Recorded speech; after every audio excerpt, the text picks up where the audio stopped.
Deus nosso Pai também, do seu Filho que vive e reina para todo sempre.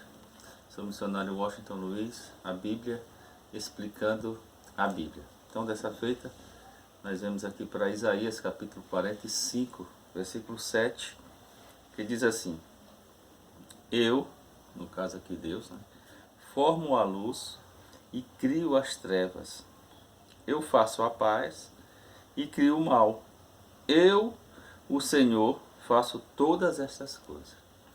Um texto assim intrigante, né? Então, sempre que a gente encontrar dificuldade na Bíblia, a gente tem que recorrer a ela mesma, para nós tentarmos entendermos determinados textos. Muitas vezes a gente lê e a gente encontra assim muita dificuldade ao lermos esse texto, como esse versículo 7. Aqui diz que Deus forma a luz e cria as trevas, faz a paz e cria o mal.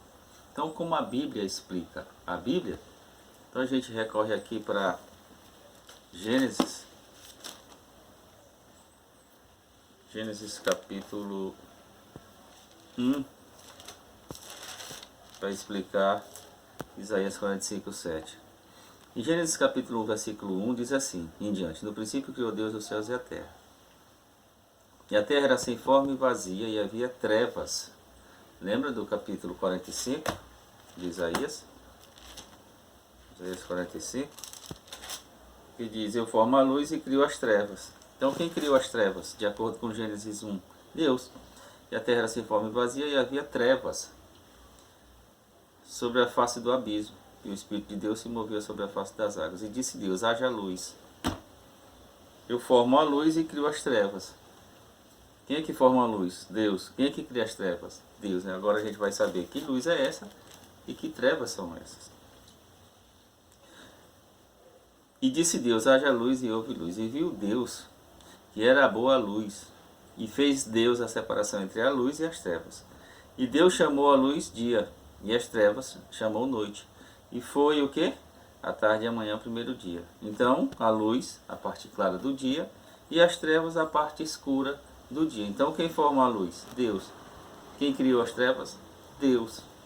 Então, a gente vem para a última parte. Eu faço a paz e crio o mal.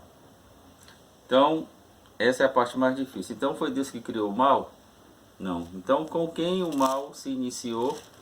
Com quem o mal começou? A gente vem aqui para Ezequiel, capítulo 28, que diz assim: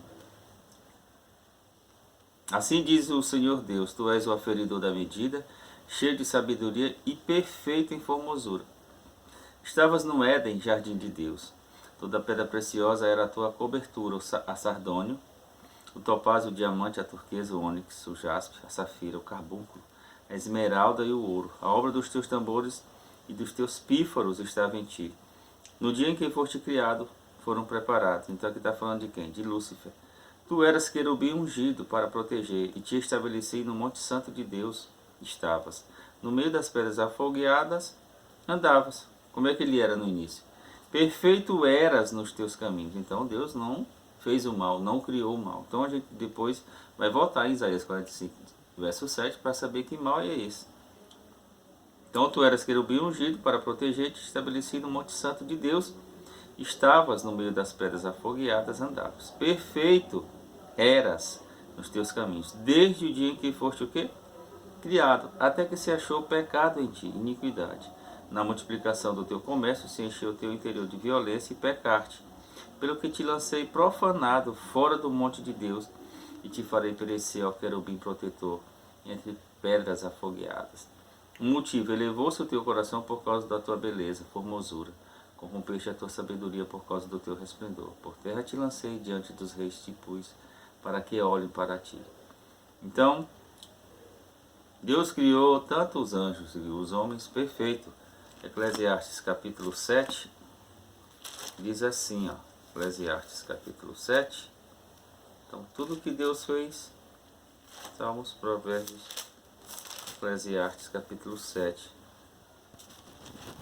versículo 29, diz assim, 7, 29.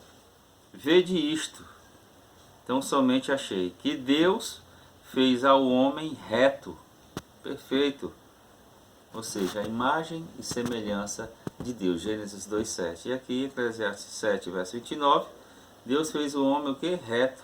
Mas ele, o homem, buscou muitas invenções. Então a culpa do pecado é única e exclusivamente de quem?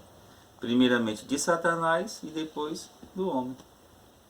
Porque Satanás foi feito, Lúcifer foi feito perfeito, se tornou Satanás, desceu aqui para a terra e levou nossos pais Adão e Eva a cederem à tentação. Então, Deus não tem nada a ver com o pecado. Então a gente volta para terminar o 45 verso 7. Então que mal é esse que Deus cria? Não é o mal moral. O mal moral começou com Lúcifer, a raiz de todo o mal, de todo o pecado, de toda iniquidade, de toda transgressão, de toda injustiça. Então que mal é esse? Eu faço a paz e crio o mal. Eu, o Senhor, faço todas essas coisas. É o mal no sentido de recair sobre o homem as consequências do seu erro, do seu pecado. Por exemplo, Deus se utiliza de tsunamis, Deus se utiliza dos terremotos, o mal natural. Assim como tem trevas natural, que é Gênesis 1:1, à noite, existe trevas morais, existe trevas espirituais. Então o texto não está falando desse tipo de mal, desse tipo de pecado. Está falando que para punir o homem, ou reaver o homem que está distanciado de Deus, Deus permite que as consequências do próprio erro humano recaiam sobre ele. É nesse sentido que ele cria o mal, mas não é pecado. Por exemplo, Deus não mente. Deus não é um transgressor. Entendeu? Nele não há pecado, não há injustiça. Ele é perfeito em todos os sentidos. Seus olhos não podem contemplar o vexame. Onde Deus está, não tem trevas, porque Ele é a luz perene. Então que Deus em Cristo Jesus abençoe